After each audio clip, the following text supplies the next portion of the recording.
Hindi dapat magmatigas, bagkos ay dapat na tanggapin ni Makati Mayor Abby Binay ang unintended consequences sa territorial dispute sa pagitan ng Taguig, lalo pa at ang Makati sa kanyang pamumuno mismo ang nag-akyat ng usapin sa Korte Suprema.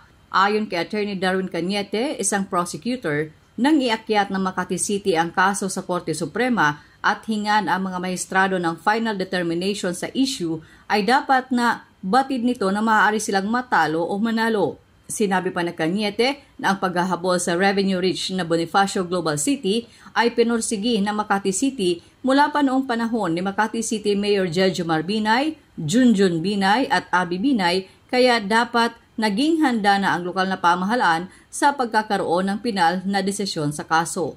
Payo ni Cañete, hindi na sana hinabol ng Makati City ang pagmamay-ari ng BGC. Sa ganitong paraan ay hindi naagaw sa kanila ang Embo Barangays na kilalang baluarte ng mga Binay.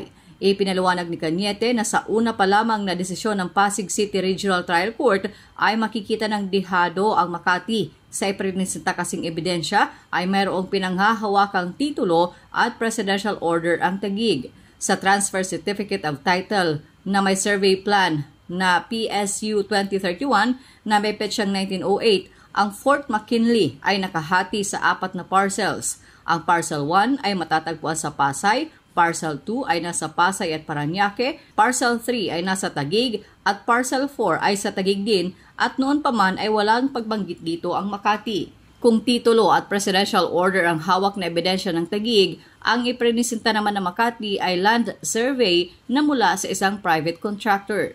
Isa pa sa nakasira umano sa Makati ay ang ginawa nitong forum shopping o paghahanap ng friendly tribunal para humawak ng kanilang kaso. Ngayong turnover na ang pinag-uusapan sa turf war sa pagitan ng dalawang malaking lungsod, sinabi ni Cañete na para na rin sa interes ng mga residente ay makita na ang kooperasyon ni Mayor Binay.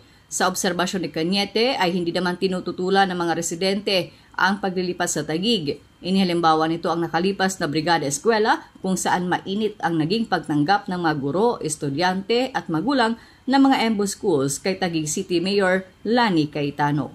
Chona Yu, Radyo Inquirer, Bayang Nagtatanong, Mamamayang Nag-uusisa.